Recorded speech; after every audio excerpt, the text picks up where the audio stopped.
Okay, very warm welcome to all of you. So, student, today we are going to study the refraction of light through a glass prism. Okay, now what is a prism? Prism क्या होता है? See, if two or more surface, ठीक है, more than two surface obviously रहेगा two surface. ऐसा they are inclined at some certain angle. ये क्या हुआ आपका एक surface है. This is another surface. ठीक है. यहाँ भी आपका सीधा भी हो सकता है, ये भी कुछ इंक्लाइनेशन पे हो सकता है, डजंट मैटर. ये भी पीछे वाला भी आपका सीधा हो सकता है और ऐसा इंक्लाइन भी हो सकता है. Then there will be a base. Such type of arrangement is known as a prism. ठीक है. तो प्रिज्म क्या कंटेन करेगा? Two refracting surface. ठीक है. And both must not be parallel to each other. ऐसा पैरेलल नहीं रहना चाहिए. रिफ्रैक्टिंग जहां से रे इंटर कर रहा है और जिस सरफेस से रे एग्जिट करेगा, that must make some certain angle. ठीक है. उसको हम लोग क्या बोलते हैं? प्रिज्म. तो प्रिज्म में सबसे पहला याद रखना है आपको, जहां से रे इंटर किया, इस सरफेस से अगर रे इंटर कर रहा है और इस सरफेस से एमर्ज आउट हो रहा है. ठीक है. Then this two surface must not be parallel to each other. They must not be parallel to each other. It means they must be non parallel. अगर नॉन पैरेलल है, it means they will meet at some point and that at that point it will make some angle and that angle will be known as angle of prism. जैसे कि ये और ये हमारा refracting surface हुआ. अगर ये क्या आपका रिफ्रैक्टिंग सरफेस, और ये जो एंगल बना रहा है आपस में, this will be known as prism angle. ये क्या हुआ आपका? Prism angle. Refracting surface must be non parallel. याद रखना, मस्ट बी नॉन पैरेलल. नीचे जो सरफेस है that is known as base. अब प्रिज्म जो है हम लोग बेसिकली किसके बारे में पढ़ेंगे? ग्लास प्रिज्म, है ना. Prism can be made of different materials. ठीक है. But we are going to study about the glass prism. Glass में भी अलग अलग ग्लास होते हैं. ठीक है. तो अभी हम लोग इन जनरल ग्लास प्रिज्म के लिए पढ़ेंगे. ठीक. इसको रब कर दिया जाए. अब हम लोग इसके कुछ टर्मिनोलॉजीज पढ़ेंगे. ठीक है. जो कि आगे यूज होने वाले हैं. Like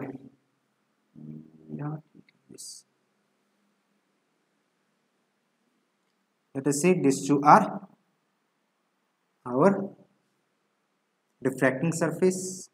This is A. A is known as angle of prism, या फिर इसको इन सिंपल हम लोग बोलते हैं प्रिज्म एंगल. और क्या बोलते हैं इसको? Prism angle. Okay. Let us see a light is incident at a certain angle. ठीक. अब इस सरफेस पे स्ट्राइक कर रहा है तो यहां पे क्या बनेगा? Angle of incident. अब आप बताइए, ये होगा एंगल ऑफ इंसिडेंट? ये होगा? सर ना ये होगा ना ये होगा. क्यों नहीं होगा? Because angle of incident is made with normal. तो सबसे पहले जहां पे रे इंसिडेंट किया, यहां पे क्या करोगे आप? एक नॉर्मल ड्रॉ करोगे. Let us say this is my normal. This is A, angle of prism. B, C, ray D. O, this is normal N1. Okay. Now, since ray is moving from a rarer medium to a denser medium, air rarer medium है और ये denser medium है. So what will happen? ray को जाना चाहिए था ऐसा,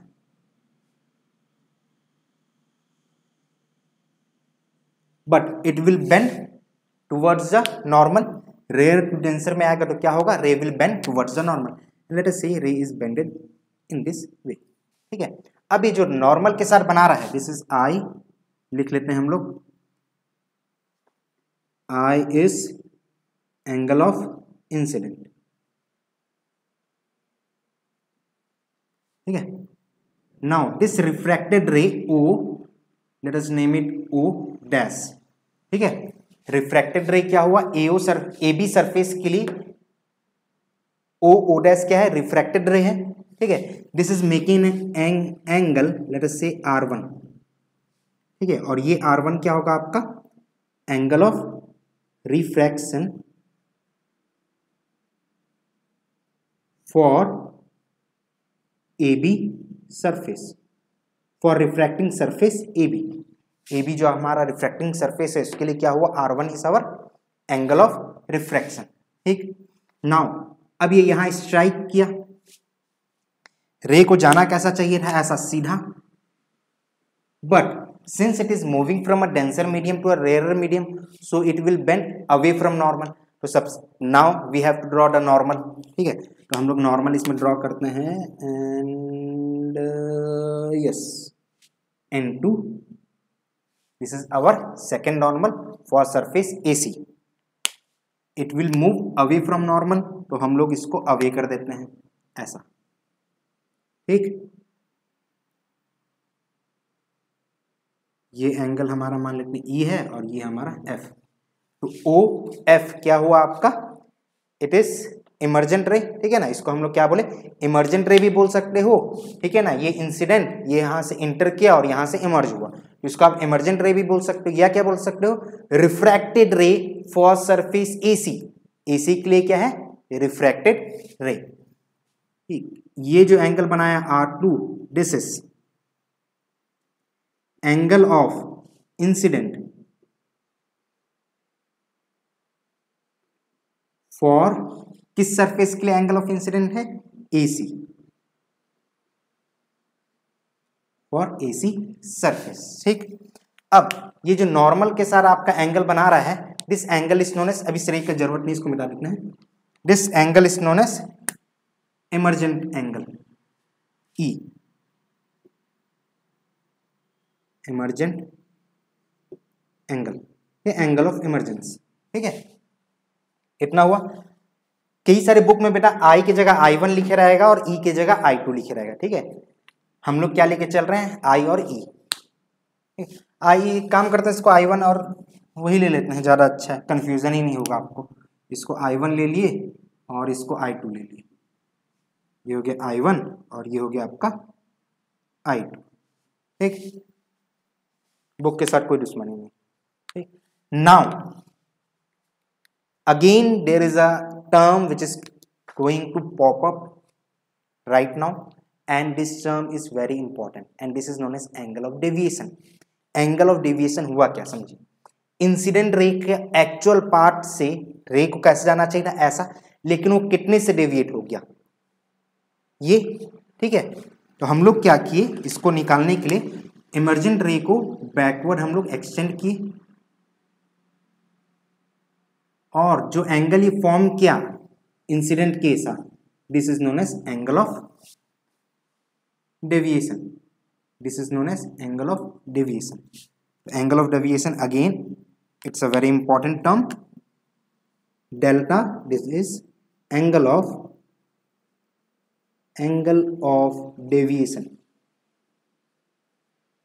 फिर से समझिएगा बेटा, what is angle of deviation, angle of deviation is the angle made by the actual part, is made by the extended incident ray and extended emergent ray. The angle made by the extended incident ray and extended emergent ray, that angle is known as angle of deviation. ठीक, इतनी हो गए terms, इसके use करने जा रहे हैं हम लोग to find out a relationship between A delta R1 R2 I1 I2। ठीक है, इन सभी का एक रिलेशन हम लोग फाइंड आउट करने जा रहे हैं, relation between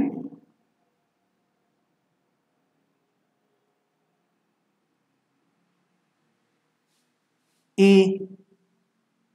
I1 I2 delta R1 R2। ठीक है, फाइनल इक्वेशन में R1 R2 एलिमिनेट हो जाएगा। क्यों एलिमिनेट कर देते हैं बेटा, क्योंकि हमको प्रिज्म के अंडर में जो एंगल बन रहा है वो हम लोग फाइंड आउट नहीं कर सकते। ठीक है ना, अगर प्रैक्टिकली मतलब आप मैथमेटिकल टूल्स का बिना यूज किए R1 एंड R2 हम लोग फाइंड नहीं कर सकते, क्योंकि रे ऐसा जाते हुए नहीं दिखेगा। ठीक है ना, हम लोग इसके लिए प्रिज्म के लिए एक एक्सपेरिमेंट भी होना है। ठीक है, पिन लगा के कर सकते हो, लेकिन उसमें भी R1 R2 नहीं कर सकते, इसलिए R1 R2 को बाद में एलिमिनेट कर देते हैं। ठीक, अब देखिए इसका रिलेशन कैसे डेवलप होगा। First we will try to write the value of delta. Delta क्या है आपका, एक एक्सटर्नल एंगल है कि नहीं है, बताइए, किस ट्रायंगल के लिए, इसका नाम दे देते हैं एम, ठीक है, एम ओ ओ डैश, एक ट्रायंगल हुआ, इसका डेल्टा क्या है कि एक्सटर्नल एंगल है, so this external angle will be equals to this angle plus this angle, sum of interior opposite angles, ठीक है। तो उसके लिए हमको सबसे पहले ये एंगल निकालना है। अब what will be the value of this angle M O O dash, M O O dash का वैल्यू कितना होगा, देखिए ये जो है नॉर्मल और ये आपका इंसिडेंट, इसमें I1 बन रहा है और इसका वर्टिकली अपोजिट क्या हुआ, एक रे ऐसा गया दूसरा ये, तो ये क्या बन रहा है आपस में vertically opposite angles, so I1 is equals to M O E. तो हम लोग निकालने के लिए क्या किए, angle M O O dash निकालने के लिए हम लोगों ने क्या किया, एम ओ, इसके लिए हम लोगों ने क्या किया, M O E that is I1। इसमें से हम लोग क्या सब्ट्रैक्ट करेंगे, इतना सब्ट्रैक्ट किए, ये कंप्लीट एंगल है, ये ऐसा और ये ऐसा, ठीक है। ये अगर I1 है तो ये भी क्या होगा आपका I1, इसमें इतना पोर्शन क्या है आपका R1, तो ये पोर्शन क्या हो जाएगा R1 sorry I1 minus R1, ये हुआ R1 minus R1। Similarly what will be the value of M O dash, angle M O dash O, this will be equals to, अब यहाँ पे ये और रे आपस में क्या है, इंटरसेक्ट कर रहे हैं, so this are vertically opposite angle, so it is I2 minus R2 आ गया, ठीक, इसको मिटा दे, मिटा दे। Now delta is equals to delta angle of deviation is equals to angle M O O dash plus M O dash O, ये दोनों एंगल का sum, so this is I1 plus I2 minus R1 minus R2, और it may also be written as I1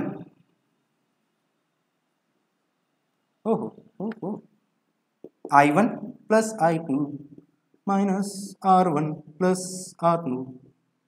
ये एक आपको relation मिला, किसके किसके बीच मिला, डेल्टा I एंड R, ये सारे एंगल्स के बीच में रिलेशन मिला, ठीक है।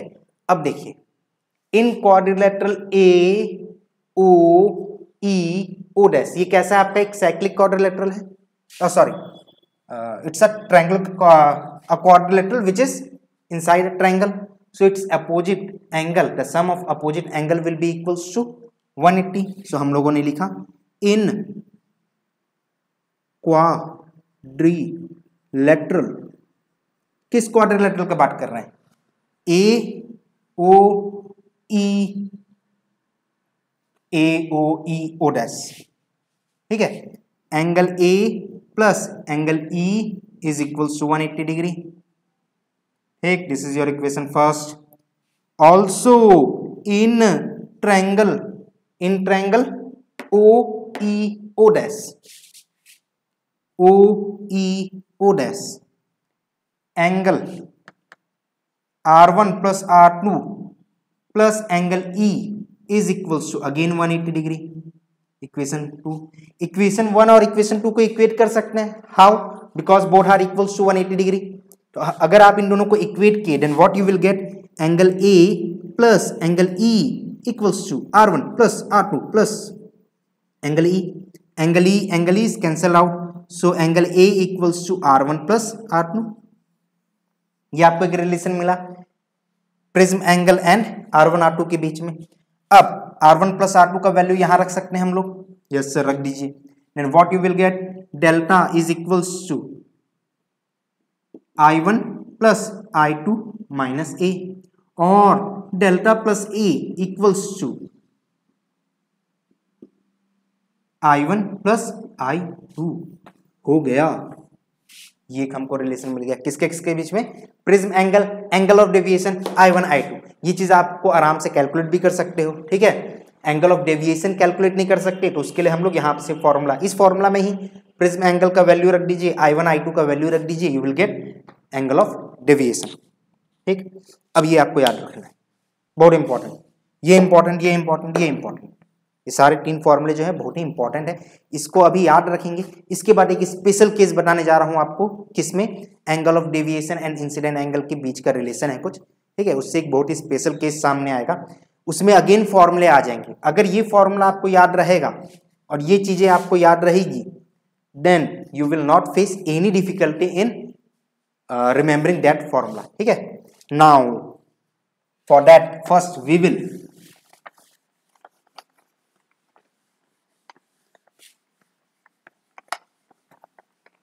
draw a graph between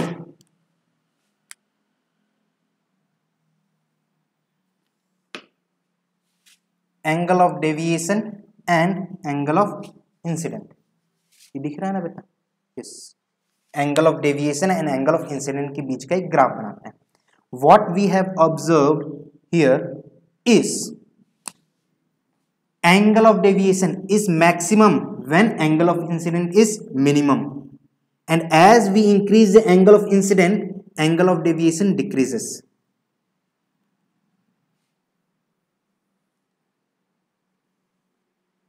After a certain value of I, if again you are going to increase the angle of incident, then angle of deviation will increase further. अब ये जो एंगल ऑफ इंसिडेंट है, let us से I, इस पे जो अपने को मिनिमम एंगल ऑफ डेविएशन मिला, अब इसका रोल क्या है, इसका मजा क्या है, समझिएगा। At an angle at which angle of deviation is minimum, at delta m, minimum angle of deviation, the ray O dash, refracted ray for surface AB is O dash. This refracted ray will be parallel to the base, so at this O dash is parallel to BC. This is parallel to base BC. Okay, again और क्या रखना है बेटा? At minimum angle of deviation, angle of incident and angle of emergent both are equal, they will become equal, so I1 becomes equals to I2, और उसके value कितना लिए थे हम लोग? I। ठीक है, I क्या है? Angle of incident at which the angle of deviation is minimum. Also R1 becomes equals to R2, that is angle of refraction for surface AB becomes equals to the angle of incident for surface AC, और इसका value कितना ले लेते हैं? R। ये है आपका। अब इस पे हम लोग देखेंगे what will be the new formula. तो समझ गए आप लोग? First what we do is we draw a graph. हम लोग क्या करते हैं, अलग अलग एंगल ऑफ इंसिडेंट लेते हैं, उस पे एंगल ऑफ डेविएशन कैलकुलेट करते हैं। ठीक है, और हम लोग क्या देखते हैं, what we observe is as we increase angle of incident, initially the angle of deviation decreases to a minimum value, that is known as minimum angle of deviation. After further increase in angle of incident, the angle of deviation increases. ठीक है, वो अब क्या होगा, again it will take a slope. ठीक है, और कैसा स्लोप लेता है? Positive slope. अब इस मिनिमम एंगल ऑफ डेविएशन पे what we observe is O dash is parallel to BC, I1 becomes equals to I2, R1 becomes equals to R2। इतनी सारी चीजें हो गई और सबका वैल्यू हम ये ले लिए। ठीक है, now we will see what happens to the formula. सबसे पहला A was equals to R1 plus R2, so A equals to twice of R, square और स्क्वायर ले लिए यहां से। ठीक है, तो R becomes equals to A by 2, prism angle का जस्ट हाफ हो जाएगा। ठीक है, next formula delta plus A equals to I1 plus I2। हाँ, I1 plus I2, I1 becomes I1 equals to I2 equals to I, तो ये हो गया twice of I delta plus A। ठीक, अब इस A के जगह पे क्या रख सकते हो? Twice of R, so delta plus 2R equals to 2I। ठीक, और delta equals to twice of I minus R, और I minus R is equals to delta by 2। और ये डेल्टा अब क्या बन गया बेटा? Minimum angle of deviation. तो हम लोग क्या लेंगे? Delta M by 2। ठीक है, ये सारे जो फॉर्मूले हैं ये आपकी बुक में दिया हुआ है, but my suggestion is you don't have to remember this formula. ठीक है, ये सारे फॉर्मूला आपको याद करने की जरूरत नहीं है। यहां से भी एक फॉर्मूला निकाल के दे दिया है, delta M plus A by 2 will be equals to I. तो आई के लिए एक फॉर्मूला दे दिया आपको, आर के लिए एक फॉर्मूला दे दिया in terms of angle of prism and minimum angle of deviation which you don't have to remember. ठीक है ना, क्यों नहीं रिमेंबर करना है, आपको पहले ही बना दिया, कॉन्सेप्ट याद रहेगा, बाकी सारी चीजें होती जाएगी। आपको याद रखना है कि मिनिमम एंगल ऑफ डिविएशन पे क्या होना है, this ray becomes parallel to BC, I1 becomes equals to I2 and let us say it is equals to I, R1 equals to R2 equals to let us say R। ठीक है, और उसी basis पे formula आ गया। और कुछ है? अब वही बता दें, refractive index of prism is maximum for violet ray because wavelength is minimum in case of violet, है ना। और रिफ्रैक्टिव इंडेक्स और मिनिमम किसके लिए रहेगा, रेड लाइट के लिए रहेगा, क्यों, क्योंकि उसका वेवलेंथ क्या रहता है, मैक्सिमम रहता है। ठीक, so this is what we have studied in refraction of light through a glass prism. ठीक है, प्रिज्म का यूज और किसके लिए यूज करते हैं, स्कैटरिंग ऑफ लाइट के लिए भी यूज करते हैं। ठीक है ना, that we will study in upcoming classes. ठीक है, उसमें क्या होगा, व्हाइट लाइट डालोगे तो स्कैटर हो जाएगा 7 डिफरेंट कलर्स में। ठीक, that is also one of the use for a prism. ठीक, वो उसी एक्सपेरिमेंट से अपने को पता चला था एक्चुअली कि white light is made up of 7 different colours. और वापस से आप, ठीक है, वो हम लोग आगे क्लास में करेंगे। ठीक है, so till then thank you for attending the class and tata bye bye, पढ़ते रहिए।